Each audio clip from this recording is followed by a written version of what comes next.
कैसे हैं आप लोग। Good evening to all of you. आज हम बात करते हैं कि सीबीएसई में पूछे जाने वाले जो objective type multiple type question होते हैं उसी को आज बेसिक लेंगे। उसमें से कुछ पॉलिनोमियल कुछ सवाल है। वैसे तो 50 सवाल है, देखते हैं आज कितने तक हो सकते हैं। ठीक है, जो नहीं होंगे उसको नेक्स्ट टाइम किया जाएगा। और बहुत ही आसान सा सवाल सब है और आसान सब सीबीएसई पूछा भी जाता है, ऐसा नहीं कोई भारी भरकम सवाल पूछा जाता है। गौर से अगर सवाल को बढ़िया से पढ़ लीजिएगा ना तो फिर हम कहते हैं 100 में 100% बना करके आ जाइएगा, इसमें गारंटी लेते हैं। सिर्फ सवाल को एक एक करके समझना है और जब वहाँ पे क्वेश्चन आपको आएगा भी ना तो उसको ध्यान से समझना। कोई हड़बड़ा करके कोई स्पीड में कोई ट्रेन नहीं छूटेगी आप लोग की। इसीलिए आपको उस लोग को जो उस सब सब्जेक्ट को जो है ना चैप्टर को सब सब्जेक्ट के टॉपिक होंगे उनको अच्छे ध्यान से पढ़ना है। ठीक है, तो आज हम चैप्टर शुरुआत करते हैं पॉलिनोमियल का। ठीक है ना, आइकॉनिक ये हमारा कोचिंग का नेम है। ठीक है ना, आज हम शुरुआत करते हैं। कुछ सवाल ध्यान से समझना है, ध्यान से जवाब भी देना है। कॉपी कलम जो है ना अपने पास में लेके बैठ जाइए। ठीक है ना, जो भी सीबीएसई में अपीयरिंग होने वाले हैं एग्जाम में वो सब ध्यान से देखिए। पहला सवाल है कि इफ़ द पॉलिनोमियल्स, अच्छा पॉलिनोमियल्स बता रहे, पॉलिनोमियल्स के बारे में पता तो होगा ही आप लोग को। ठीक ना, polynomials 3x³ - 4x² 17x - k exactly divisible by x - 3 then the value of k। जब इस टाइप का सवाल रहे कि मान लीजिए ये सवाल दिया जाएगा, यानी px मान लेंगे px बराबर 3x³ - 4x² - 17x - k। ये सवाल दिया हुआ है और कहता है divisible by x - 3। Divisible by x - 3 इसका मतलब क्या है कि x - 3 से अगर हम इसको डिवाइड करेंगे तो ये पूरी तरह डिविजिबल हो जाएगा, यानी इसका रिमाइंडर जो होगा वो 0 हो जाएगा। तो मान लेते ये जो है डिविजिबल जो ना जो qx बराबर x - 3, इसको हम qx को अगर 0 के बराबर कर देंगे, चूँकि रिमाइंडर 0 हो जाएगा तो इसीलिए x - 3 बराबर 0, यानी x बराबर 3। अब ये x का मान हम क्या करेंगे, ये पॉलिनोमियल में दे देंगे। ठीक है, p का वैल्यू 3, तो 3 इंटू 3 का क्यूब माइनस 4 इंटू 3 का square minus 17 into 3 - k। Clear है बात, यानी 3 3 जा 9, 9 3 जा 27, 27 3 जा 81। ठीक है, और 3 3 जा 9, 4 जा 36, 41 - k। हम क्या करते हैं, इसको माइनस करते हैं। 6 7 7, चूँकि ये दोनों माइनस टर्म है। ठीक ना, ये दोनों माइनस टर्म है, इसीलिए इसको हम जोड़ते हैं। 6 1 7 5 3 8 माइनस k। ठीक ना, तो माइनस 81 में -87 जाएगा, तो मतलब कुछ ज़्यादा ग्रेटर देन है ये, तो -k = 0। इसीलिए k का जो वैल्यू होगा k बराबर ये k बराबर 6, लेकिन ये क्या k इधर -6, ये रिजल्ट क्या हो जाएगा -6। ये तो आप जानते हैं, इसको हम रफ में समझाते कैसे इसका आंसर में हुआ। जैसे यहाँ पे समझिए इस चीज़ को कि -6 - k = 0, तो -6 k को अगर उधर लेके जाएंगे तो लेफ्ट से राइट जाएगा तो साइन चेंज हो जाता है, इसलिए k का जो वैल्यू -6, इसलिए इसका आंसर जो है बी नंबर आंसर इसका सही है। ठीक है, आप इसको स्क्रीनशॉट भी ले सकते हैं और इस तरह का क्वेश्चन बराबर पूछा जाता है। ठीक ना, इसीलिए हम इस सब सवाल को ले रहे हैं, इसलिए इसको बड़ी ध्यान से देखना है। नेक्स्ट सवाल लेते हैं। ठीक ना, नेक्स्ट सवाल लेते हैं। कह रहा है, क्वेश्चन का स्टेटमेंट को देखिए कि the zeros of the quadratic polynomial, zeros of the quadratic polynomial. अब ये zeros of the quadratic polynomial है क्या? एक चीज़ याद रखिए कि क्वाड्रेटिक पॉलिनोमियल जो होता है, क्वाड्रेटिक को हम कैसे डिनोट करते हैं? इसका एक फॉर्मूला क्या होता है, ax² bx + c। अगर इस फॉर्म में कोई भी अलजेब्रिक फंक्शन रहे तो हम उसे क्वाड्रेटिक फंक्शन कहते हैं। और साथ ही साथ ax², अगर x पे पावर ग्रेटर मैक्सिमम जो पावर 2 है, ठीक ना, मैक्सिमम पावर 2 है, तो इसका मतलब याद रखना है कि इसका जो है 2 को 0 निकलेगा। ठीक ना, कन्फर्म है 2, यानी जिसकी पावर मैक्सिमम होगी उतना 0। अगर मान लीजिए यहाँ पे ax³ रहता तो इसकी पावर 3 निकलता। ठीक है, जैसे अल्फा बीटा और गामा 3, मान लीजिए ax² है इसीलिए अल्फा और बीटा निकलेगा। ठीक है, तो हम यहाँ पे क्या करेंगे, एक पॉलिनोमियल क्या दिया है, x² + 9x + 20। ठीक है, सवाल को समझना है। यहाँ पे क्वाड्रेटिक इक्वेशन है, इसीलिए क्वाड्रेटिक मतलब पावर 2 है, इसीलिए याद रखना इसके 2 निकलेंगे मान, यानी 2 जीरोज निकलेंगे, यानी अल्फा और बीटा। ठीक है, तो x² + 9x + 20, आप लोग 9th में क्लास 9 में फैक्टर को आप अच्छे से पढ़े होंगे। ठीक ना, और बनाना और आसान है। हमने क्या करता, फैक्टर बनाने के लिए हमने क्या करते हैं, पहले इस जो बीच वाले टर्म होते हैं, इस बीच वाले टर्म को क्या करते हैं, या तो प्लस करके या तो माइनस करके हमको यहाँ तक लाना होता है, और मल्टीप्लाई करके हमें ये लाना होता है, ठीक ना। ये हमको प्लस या माइनस करके बीच वाला लाना होता है, एक्स के कोफिशिएंट, और मल्टीप्लाई करके हमें ये लाना होता है। तो सर यहाँ पे ये आएगा कैसे, इसके लिए हम क्या करते हैं, यहाँ पे इसको रफ करते हैं। रफ में इसको क्या करते हैं, प्राइम फैक्टराइजेशन मेथड से करते हैं। 2 10 जा, 2 5 जा, हो गया ना। तो यहाँ पे क्या क्या आया, 2 2 और 5, तो हम इसे कर सकते हैं 5 और प्लस 2 2 4, है ना। 5 + 4, तो 5 + 4 9 हो गया, यानी एक्स स्क्वायर 5x + 4x, और यहाँ पे 20। कोई डाउट, हम इसको साइड कर देते हैं, ठीक है, हम इसको साइड कर देते हैं, ठीक है। तो यहाँ पे x² + 5x + 4x × 20, और हम फैक्टराइजेशन में कॉमन लेने तो हम जानते हैं। अब ये दोनों में कॉमन क्या हो जाएगा, अगर हम x लेते हैं दोनों में कॉमन, देखिए ध्यान से गौर से देखिए, x² + 5x, x + 5, और यहाँ पे 4 कॉमन ले लेते हैं, x + 5। आप लोगों को कॉमन लेने तो आता ही होगा, ठीक ना, इसीलिए हम ज़्यादा इसको डिटेल में नहीं जाएंगे। या ये दोनों में x² में x + 5 4 x + 5, तो x + 5 ये दोनों में कॉमन ले लेंगे, और यहाँ पे हम x + 4 ले लेंगे, ठीक है। अब देखिए यहाँ पे क्या है कि जब ये दोनों हमारा रिजल्ट आया, x + 5 = 0 कर देंगे तो x का रिजल्ट -5 हो जाएगा, और साथ ही साथ x + 4 करेंगे तो रिजल्ट x = -4 आ जाएगा, यानी x का वैल्यू जो होगा -5 और -4, -5 और -4, क्योंकि क्वाड्रेटिक इक्वेशन है इसलिए इसका 2 वैल्यू आएगा। लेकिन यहाँ पे क्या है कि यहाँ पे थोड़ा सा मिसप्रिंट हुआ है, ठीक ना। यहाँ पे x का मान 4 दिया, लेकिन -5 -4 -5, इसलिए इसका जो आंसर होगा, ये सब ऑप्शन यहाँ पे देखा जाए तो गलत है, ठीक ना। इसका एग्जैक्ट जो आंसर होगा वो हमारा -5 और -4 होगा। क्लियर है, एक एक करके सवाल ले रहे हैं, इसको बड़ी ध्यान से समझना है, कोई ज़्यादा टफ नहीं है सवाल, ज़्यादा जितना आप इंटरटेनमेंट करके आप इसको पढ़िएगा उतना आप अच्छे से मार्क्स ले आइएगा, ठीक है। और हम सिर्फ बोलते हैं इसको सिर्फ देखते रहिए, बार बार देखिए, बार बार कॉन्सेप्ट को समझिए कि क्या कहा जा रहा है, कैसे फैक्टर होता है, कैसे कॉमन लिया जाता है, ये जीरोज जीरोज क्या है, ठीक ना। क्वाड्रेटिक इक्वेशन में कितने जीरोज हो सकते हैं, क्यूबिक इक्वेशन में कितने होते हैं, ax² + bx + c किसके फार्मूले हैं। तो आप जब भी एग्जाम देने जाइएगा तो एक बार उसको शॉर्ट में एक बार बढ़िया से पढ़ लीजिएगा, बढ़िया से प्रैक्टिस करके जाइएगा। आशा करेंगे आप अच्छे से बना के आइएगा, ठीक है। नेक्स्ट सवाल लेते हैं, तीसरा नंबर क्वेश्चन। देखिए तीसरा नंबर क्वेश्चन क्या है कि जैसे भी हम बात किए सेम वैसा ही क्वेश्चन आ गया। देखिए क्या कह रहा है कि the maximum numbers of zeros the polynomial of degree 3। अब समझिए, the maximum number of zero, तो मैक्सिमम नंबर ऑफ जीरो कितने, पॉलिनोमियल ऑफ डिग्री 3 है। तो आप ही लोग जवाब दीजिए, अगर डिग्री 3 रहेगा किसी भी क्वाड्रेटिक इक्वेशन में, अगर ये कौन से फंक्शन में चला जाएगा, ये क्यूबिक फंक्शन में चला जाएगा, तो यानी ax³ के फॉर्म पे चला जाएगा ये। तो डिग्री 3 है, मैक्सिमम पावर जो वो 3 है, इसलिए इसका रिजल्ट भी क्या हो जाएगा, इसके जीरो कितने होंगे, 3 हो गए। अगर क्वाड्रेटिक रहता तो कितने होते, 2 होते, 3 है तो 3 हो गए, है ना। यानी हमको यही चीज चेंज करना, डिग्री को बात में जानते हैं, डिग्री क्या होता है। जैसे हम कोई भी हम लिखते हैं 3 का स्क्वायर, ठीक ना, तो यहाँ पे ये जो हो जाता है ये हमारा बेस हो जाता है, याद रखिएगा, और ये हमारा क्या हो जाता है, डिग्री हो जाता है, वैसे एक्सपोनेंट हो जाता है। लेकिन जब यहाँ पे कोई अलजेब्रिक फंक्शन के ऊपर कहा जाता है तो ये क्या हो जाता है, हमारा डिग्री कहलाता है, ठीक ना। कोई तरह की दिक्कत नहीं। नेक्स्ट सवाल लेते हैं, समझ में आ गया ना कि मैक्सिमम नंबर ऑफ जीरो कितना जीरो होगा, तो पॉलिनोमियल ऑफ डिग्री 3।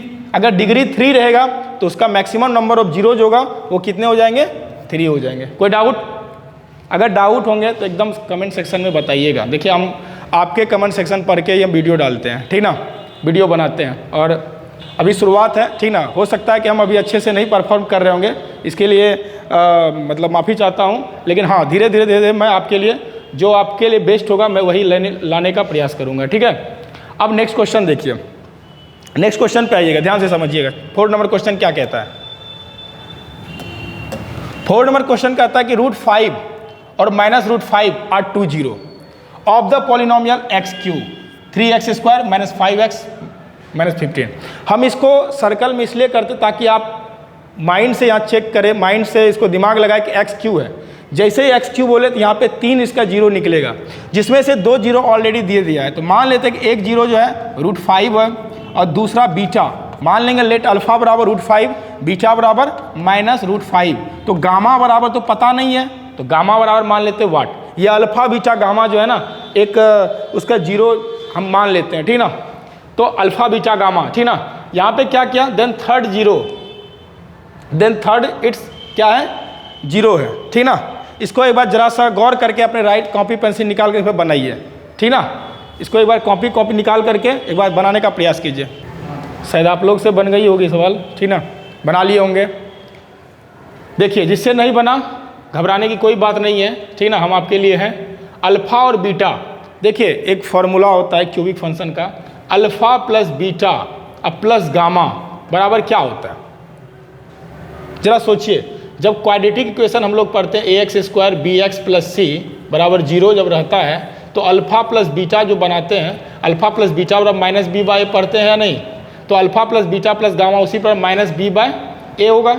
अब यहाँ पे सोचिए, ये x³ है तो a बराबर 1 है, 3x² तो b बराबर 3 है, ये क्या हो गया, c बराबर -5 और d बराबर -15। तो हमको इतना लेने का कोई ज़रूरत नहीं है, हमको इसमें सेलेक्ट क्या करनी है, हमें इसमें सेलेक्ट करनी है b बराबर, b है तो b का वैल्यू कितना हो गया, -3 और a का वैल्यू 1, ठीक ना।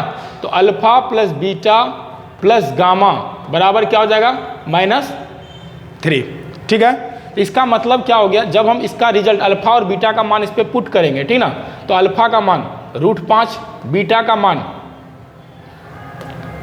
प्लस होता -√5 और गामा का मान पता नहीं है, तो टोटल का मान -3 है, तो ये और प्लस में कट गया, तो गामा बराबर कितना हो गया, रिजल्ट -3 हुआ। यही नहीं कह रहा है, इसका थर्ड जीरो बताइए। समझ में आई सवाल, बहुत इजी सवाल है, समझना है खाली। फिर से देखिए, अल्फ़ा का मान √5 लिखा हुआ है, अल्फ़ा इसको मान लेंगे हम अल्फ़ा, इसको मान लेंगे हमने बीटा, तो अल्फ़ा बीटा मान लिए। ये क्यूबिक फंक्शन है, तो a बराबर 1, b बराबर 3, c बराबर -5, d बराबर -15, ठीक ना। लेकिन हम जानते हैं कि क्वाड्रेटिक इक्वेशन का सम जो करते हैं क्यूबिक का, alpha plus beta plus gamma -b by a करते हैं, तो -3/1 हो गया, तो alpha plus beta plus gamma -3, clear है। तो अल्फ़ा प्लस बीटा का जब मान यहाँ पुट करते हैं, तो ये दोनों जीरो कट जाता है, जीरो हो जाता है, तो गामा का रिजल्ट -3, यानी इसका आंसर जो है हमारा बी नंबर आंसर बिल्कुल सही है ना। समझ में आ रही है आप लोग को, आशा करते हैं आना चाहिए, ठीक ना। ध्यान से देखिए, सब समझ में आइएगा, ठीक है। नेक्स्ट क्वेश्चन को देखिए, नेक्स्ट क्वेश्चन पढ़िए क्या कह रहा है। क्वेश्चन कह रहा है कि given that the one of the zero of the cubic polynomial ax³ bx² cx plus d is 0, the product of the other 2 zero क्या हो जाएगा। प्रोडक्ट बन गया होगा आप लोग से, बना नहीं बना। देखिए, कहता है, कहा जा मतलब क्वेश्चन स्टेटमेंट कह रहा है कि one of the zero of the cubic polynomial ax³ bx² cx plus d is 0, यानी इस पॉलिनोमियल में एक टर्म जो एक इसके जीरो जो है वो क्या है, जीरो है। तो मान लिया जाता है कि लेट अल्फ़ा बराबर मान लिए 0, तो बीटा और गामा ये जो शेष बच रहा है ना, बीटा और गामा, इसका आपको बोलता है कि मल्टीप्लाई, मतलब प्रोडक्ट ऑफ द 2 जीरो क्या होगा। तो देखिए, हम जानते हैं अल्फ़ा बीटा, बीटा गामा और गामा अल्फ़ा, मतलब सॉरी अल्फ़ा गामा बराबर क्या होता है, c/a होता है। ये तो आप लोग भली भांति जानते हैं, लेकिन अल्फ़ा का मान हमने क्या ले लिया, 0 ले लिया, तो 0 इंटू बीटा जोर बीटा इंटू गामा जोर अल्फ़ा 0 है, 0 इंटू गामा c/a, तो ये तो पूरे टर्म 0, ये पूरे टर्म 0, तो क्या बच गया, बीटा और गामा हो गया c/a। लेकिन पूछ रहा है कि दो अदर अल्फ़ा बीटा गामा, तो अल्फ़ा हमको पता है और बीटा गामा c/a है ना। इसका आंसर क्या हो जाएगा हमारा, सी नंबर आंसर सही हो जाएगा, ठीक है। नेक्स्ट लेते हैं, नेक्स्ट सवाल देखते हैं, नेक्स्ट सवाल की ओर चलते हैं। हम आप रुकते हैं इसलिए आप लोग के लिए रुकते हैं इसलिए कि 10 सेकंड 5 सेकंड की तत्काल में आप लोग बनाइएगा अपने खुद से। देखिए, एग्ज़ाम आप लोग को देनी है, हम तो आपको बता सकते हैं, तो आप लोग अपने प्रैक्टिस कीजिएगा तो ज़्यादा से ज़्यादा अच्छा रहेगा, है कि नहीं। इसीलिए हम 10 सेकंड 20 सेकंड रुक जाते हैं आपके लिए, ठीक ना। चलिए नेक्स्ट देखिए, ये सवाल आप समझिए फिर से बनाइए। कह रहा है कि if the product of the zero of the polynomial f(x) बराबर ax³ - 6x² plus 11x - 6 is 4, then a का वैल्यू, ठीक ना। The product of the zero of the polynomial, यानी f(x) बराबर क्या दिया हुआ है यहाँ पे, ax³ - 6x² प्लस 11x - 6, कितना दिया हुआ वो 4 दिया है, तो a का मान निकालना है, ठीक ना। a का मान निकालना है, इसको निकाल के दिखाइए तो जल्दी से। देखिए, अब इसमें क्या है कि कोई हमारा फंक्शन एफ एक्स बराबर a x cube minus 6x² plus 11x minus 6 दिया हुआ है, इसका क्या दिया हुआ है, इज 4। ये जो है ना इसका प्रोडक्ट जो है वो कितना दिया हुआ है, 4 दिया हुआ है। तो देखिए सवाल को देखिए, तो alpha beta gamma, alpha beta gamma क्या हो जाता है, डी बाई ए होता है ना, माइनस डी बाई ए होता है, क्या होता है, माइनस डी बाई ए होता है, ठीक ना। तो अल्फा बीटा गामा क्या है रिजल्ट हमारा, अल्फा बीटा गामा क्या लिखा है, the product of the zero, product of the zero क्या दिया हुआ है, 4। तो हमने अल्फा बीटा गामा प्रोडक्ट में इसका रिजल्ट हमने दिया हुआ है तो 4 लिख दिए, माइनस डी बाई ए, तो माइनस का साइन रहेगा ही, डी क्या है इससे निकाल लीजिए, डी ए बराबर ए ही है, बी बराबर -6 है, सी बराबर 11 है और डी बराबर -6 है। कोई डाउट?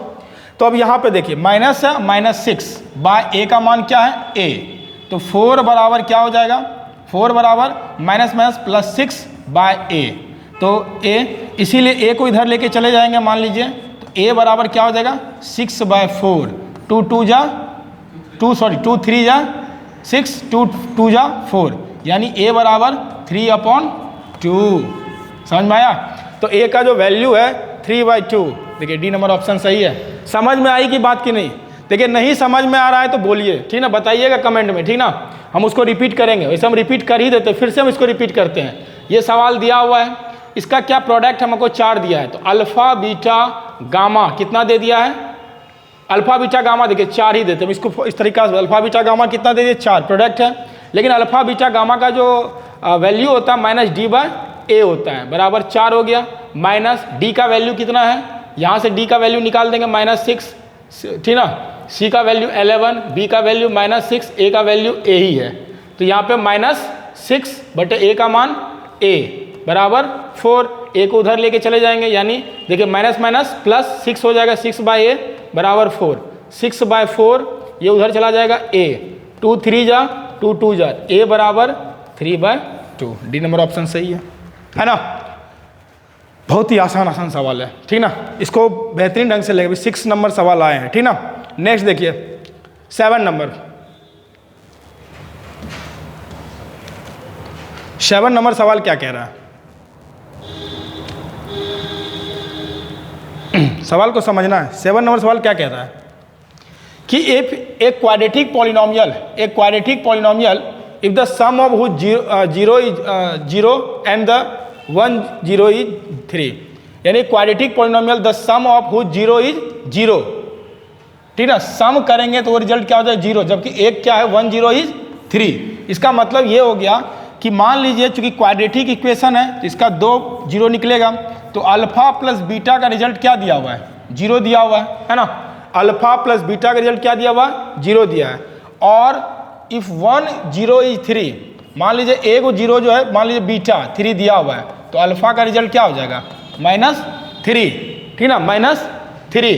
तो अब हमें क्या करना है, हमको इसको निकालना है कि एक क्वाड्रेटिक फॉर्म में, ठीक ना, इसको एक क्वाड्रेटिक फॉर्म में हमको निकालना है। अब यहाँ से आप करके दिखाइए, बना आप लोग से देखिए, अल्फा प्लस बीटा बराबर 0, अल्फा प्लस बीटा का हमने मान लिया 3, हमने क्या यहाँ दिया हुई है 1 0, तो मान लिया बीटा का मान दिया हुआ है 3, मान लिया 0, तो अल्फा बराबर ये इधर चला जाएगा, राइट साइड लेके चले जाएंगे तो अल्फा का मान -3 हो जाएगा हमारा, ठीक है। अल्फा का मान जब हमारा 3 हो जाएगा, मतलब -3 हो जाएगा, तो अल्फा प्लस बीटा क्या होता है, यानी अल्फा प्लस बीटा जो भी हो, अल्फा का मान कितना निकला हमारा 3 और बीटा का मान क्या निकला हमारा, सॉरी अल्फा का मान -3 और बीटा का मान हमारा 3, तो इस हिसाब से तो ये 0 हो गया, यानी अल्फा प्लस बीटा का रिजल्ट 0, जो कि यहाँ दिया भी हुआ था सम ऑफ द 0, ठीक ना। तो अल्फा इंटू बीटा का अब क्या हो जाएगा, alpha into beta minus alpha का मान 3 और इंटू 3, यानी अल्फा बीटा क्या हो जाएगा हमारा -9, अल्फा बीटा 9 और अल्फा प्लस बीटा क्या हो जाएगा 0। अब हमको क्या करना है कि क्वाड्रेटिक इक्वेशन है, तो क्वाड्रेटिक इक्वेशन बनाने के लिए हमें क्या करना है, कोई भी मान लीजिए कांस्टेंट ले लेते हैं, ठीक ना, x² कोफिशिएंट ऑफ, मतलब ये x² minus alpha plus beta coefficient of x plus alpha beta का प्रोडक्ट। तो यहाँ पे देखिए कोई मान लीजिए इसका k का वैल्यू 1 कांस्टेंट ले लेते हैं, तो यहाँ क्या हो जाएगा x² alpha plus beta into 0x, और यहाँ पे क्या है अल्फा बीटा -9 है ना, -9 है यहाँ पे अल्फा बीटा का मान। ये रिजल्ट क्या हो जाएगा x² हम -9, x² -9 क्या हो जाएगा हमारा ए नंबर ऑप्शन सही है। एक क्वाड्रेटिक पॉलिनोमियल में क्या था 0 दिया हुआ था, 1 0 दिया होता, 0 दिया हुआ था तो अल्फा प्लस बीटा 0 दे दिया, अल्फा का मान 3 0, अल्फा और -3 निकाल लिए। अब जब अल्फा निकल गया तो alpha plus beta, alpha into beta भी करना आसान हो गया -9, और ये क्या आता है क्वाड्रेटिक फार्मूला होता है। क्वाड्रेटिक फार्मूला को पुट करने के लिए, बनाने के लिए बस जो निकला मान उसको रख दिया, अल्फा प्लस बीटा कर दिए, यानी यहाँ पे सम किया और यहाँ पे प्रोडक्ट किया, रख दिए, मान निकल गया। ठीक है, नेक्स्ट देखिए सवाल। नेक्स्ट क्या हमारा सवाल, नेक्स्ट सवाल है कि what should be added to polynomial x² 5x + 4 so that 3 is the 0 of the resulting polynomial. ठीक ना, इस सवाल को समझना है। एक हमारा सवाल दिया हुआ ये px बराबर x² - 5x + 4, ठीक ना, that 3 is the so that 3 is the 0 of the resulting polynomial, यानी px बराबर x² - 5x + 4, ठीक ना, that 3 is the 0 of the resulting, that is the what should be added. इसमें हम क्या ऐड करें, मान लेंगे कि ए नाम का कोई है, उसको हम ऐड कर देते हैं, तो आप हमको बताइए, जल्दी से बताइए कि इसका क्या हो जाएगा, इसका रिजल्टिंग पॉलिनोमियल क्या हो जाएगा अगर हम इसमें ए जोड़ देते हैं तो। बन गया आप लोग से। देखिए सवाल को समझिए, what should be added to the polynomial x² 5x + 4 so that 3 is the 0। मान लीजिए इसका एक 3 जो है ना वो 0 है, तो अब द रिजल्टिंग पॉलिनोमियल फिर क्या होगा, क्या ऐड करेंगे किसका 0 कर देगा। तो मान लीजिए p का मान मतलब इसमें 3 दे दीजिए, तो 3 का क्यूब करेंगे -5 इंटू, सॉरी स्क्वायर है यहाँ पे, ठीक ना, मिस्टेक हो गया थोड़ा सा, सॉरी 3 है, यहाँ स्क्वायर हो जाएगा 5 इंटू 3 + 4 प्लस a, ठीक है, 3 3 जा 9 -15 + 4 + a, है ना। तो अब यहाँ पे क्या हो जाएगा जरा सोचिए, 9 4 13 -15 + a -2, जब 0 के बराबर करेंगे a - 2 बराबर 0, a बराबर 2, तो ये ऐड जब कर देंगे ना तो ये पूरी तरह डिविजिबल हो जाएगा, ठीक ना। तो इसका जो आंसर हो जाएगा वो हमारा क्या हो जाएगा a, ठीक ना, मतलब बी ऑप्शन हो जाएगा और आंसर जो होगा वो हमारा a का मान 2 हो जाएगा, ठीक है। 9 नंबर हम सवाल लेते हैं, ठीक है, 9 नंबर सवाल लेते हैं। 9 नंबर पहले आप समझिए, खुद से समझिए और इसको पहले से 10 सेकेंड में बताइए खुद से। क्या आप लोग से बना, देखिए हमारा दिया क्या हुआ है, fx बराबर दिया हुआ है x² p x + 1 - c, ठीक है। तो x² इसको मल्टीप्लाई कर देंगे, px - p into 1 -p - c, इससे हमको a बराबर 1 हो जाएगा, b बराबर -p हो जाएगा, c बराबर -p - c हो जाएगा। आराम से समझ में आ रहा है, a बराबर 1, b बराबर -p, c बराबर -p और -c हो रहा है, ठीक है। अब हमको क्या करना है कि इसका हमको alpha plus beta plus gamma, sorry gamma तो नहीं है, क्वाड्रेटिक है, तो अल्फा प्लस बीटा क्या होता है -b/a होता है ना। तो -b/a होता है, तो अल्फा प्लस बीटा, -b का वैल्यू क्या है -p, तो -p। अब a का वैल्यू तो क्या है 1 है, तो 1 इसके नीचे डालेंगे, कोई अंतर नहीं पड़ेगा, ठीक ना। तो p रिजल्ट हो जाएगा, यानी अल्फा प्लस बीटा क्या हो जाएगा हमारा p हो जाएगा, ठीक। अब अल्फा इंटू बीटा की बात करेंगे तो c/a होता है ना, अल्फा इंटू बीटा c/a, तो अल्फा इंटू बीटा c का वैल्यू क्या है -p - c, मतलब -p और -c 1 हो जाएगा, तो इससे कोई अंतर नहीं पड़ेगा नीचे में 1 आने से, -p और -c, यहाँ तक तो कोई डाउट नहीं। अब देखिए यहाँ पे, अब ये जो हमारा दिया हुआ है ये वाला, इसको सॉल्व करना है। क्या कर रहा है ये देखिएगा ध्यान से, अल्फा प्लस 1 और बीटा प्लस 1 बराबर 0, यानी अल्फा को बीटा से मल्टीप्लाई करें, अल्फा बीटा, अल्फा को 1 से मल्टीप्लाई करिए, 1 है तो अल्फा, और 1 को करेंगे तो बीटा, और फिर 1 को करेंगे तो 1 बराबर 0। अब अल्फा बीटा, देखिए अल्फा बीटा का वैल्यू क्या -p - c, यानी इसका रिजल्ट क्या करेंगे -p - c, अल्फा बीटा का मान यहाँ से पुट करेंगे -p - c, alpha plus beta, ठीक ना, यहाँ पे देखिए अल्फा प्लस बीटा और अल्फा प्लस बीटा है ना, तो यहाँ से पुट कर देंगे, क्या पुट कर देंगे +p ठीक है। और यहाँ इसका मान क्या है 1 है बराबर 0, P और P ये कट जाएगा तो -C + 1 बराबर 0। तो क्या हो जाएगा 1 का जो मान होगा ये उधर चला जाएगा तो यह C हो जाएगा, यानी C का जो फाइनल वैल्यू हो जाएगा वो क्या हो जाएगा 1। देखिए answer number option number A में 1 है, ठीक है। समझ में आ गया बात। पहले हमने क्या किया, इसका ए बी और सी निकाल लिए, फिर अल्फा प्लस बीटा निकालिए, -b/a होता है तो b का मान -p है, -p/1 कर दिए, alpha plus beta plus p, alpha beta व c/a, यहाँ -p -c, यहाँ अल्फा बीटा, इस c का मान यहाँ पुट के वहाँ रख दिए यहाँ पे। अब यहाँ अल्फा प्लस बीटा और अल्फा बीटा ये जो है इसको हम क्या किए पूरा एक्सप्लेन किए, यहाँ पे एक्सपेंड किए, एक्सपेंड करने के बाद क्या किया यहाँ पुट कर दिए तो c का मान 1 आ जाता है। यहाँ तक तो हमको आशा करते, यहाँ तक कोई आपको डाउट नहीं होनी चाहिए, ठीक है। नेक्स्ट हम 10 नंबर सवाल लेते हैं आज, ठीक ना। इस सेशन का 10 नंबर सवाल लेते हैं।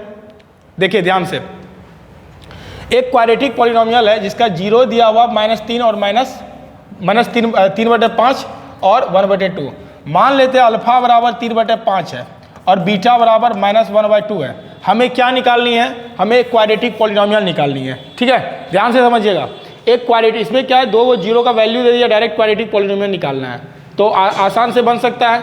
मान लेंगे ये अल्फा, मान लेंगे ये बीटा, तो अल्फा प्लस बीटा क्या हो जाता है, अल्फा प्लस बीटा पहले हम कर लेंगे।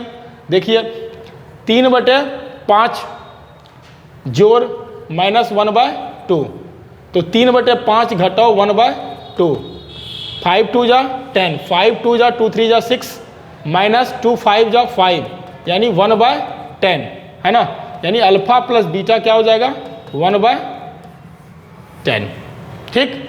दूसरा बात अल्फा बीटा मतलब अल्फा इंटू बीटा, तो अल्फा बीटा 3/5 और बीटा -1/2, क्रॉस मल्टीप्लाई नहीं मतलब डिवाइड होगा तो -3/10, ठीक है। यानी अल्फा इंटू बीटा का मान -3/10, ठीक है, -3/10। अब हमको क्या करना है, अब इसको मान को पुट करना है, ठीक है ना। अब यहाँ पुट करेंगे, कैसे पुट करेंगे देखिए ध्यान से। के टाइम अगर मान लीजिए हम लेंगे तो x² minus alpha plus beta into x और जोड़ अल्फा बीटा, ठीक ना, बराबर 0 कर देंगे। तो यहाँ पे देखिए 1 से करेंगे कोई अंतर नहीं पड़ेगा, यानी x² अल्फा प्लस बीटा का वैल्यू कितना आया -3/10x और यहाँ अल्फा इंटू बीटा का वैल्यू यहाँ पे क्या है 1 है ना, यहाँ 1/10 है x और प्लस यहाँ पे अल्फा बीटा का -3/10, ठीक ना। थोड़ा सा ये लंबा हो गया, इसको थोड़ा सा हम कवर कर देते हैं, इस सेशन में लेंगे हम इसको। तो क्या हो जाएगा, अब इसका अगर हम अंदर में एलसीएम ले लेते हैं, ठीक ना, अंदर में एलसीएम ले लेते हैं, क्या हो जाता है 10, तो x² माइनस x -3, तो ये 10 लेंगे तो 1 मिनट, तो यहाँ पे क्या हो जाएगा x² में 1/10x -3/10। अब यहाँ पे जब एलसीएम लिए 10 तो यहाँ से कुछ नहीं है तो 1 है, 1 से लेंगे 10 तो 10x² - x -3, ये उधर जाके 0 कर देगा, यानी फाइनल इसका रिजल्ट क्या होगा 10x² - x -3। देख लीजिए यहाँ पे 10x² - x यहाँ पे 10x² - x + 3, यानी डी नंबर ऑप्शन क्या इसका राइट है, ठीक ना, 10x² - x -3। आज हम यहीं तक सेशन लेते हैं, 1 से लेके 10 तक लिए। कल के सेशन में हम इसको और आगे बढ़ाएंगे, ठीक ना। जो भी छात्र नए हैं, ठीक ना, तो वो आराम से सीख जाएंगे। लेकिन खैर एग्ज़ाम का टाइम है, थोड़ा सा ज़्यादा फोकस कीजिए आप लोग, एग्ज़ाम का टाइम है, ठीक ना। ज़्यादा से ज़्यादा पॉलिनोमियल से लेकर के प्रोबेबिलिटी, एपी, जितने भी ऑब्जेक्टिव आ रहे हैं इस बार एग्जाम में, उसको बेहतरीन ढंग से बनाइए, प्रैक्टिस कीजिए, फार्मूला को याद कीजिए। आशा करते बहुत अच्छे से एग्जाम आप लोग का जाइएगा। बने रहिए कल के वीडियो में, हम कल इससे 10 से आगे क्वेश्चन लेंगे, ठीक है।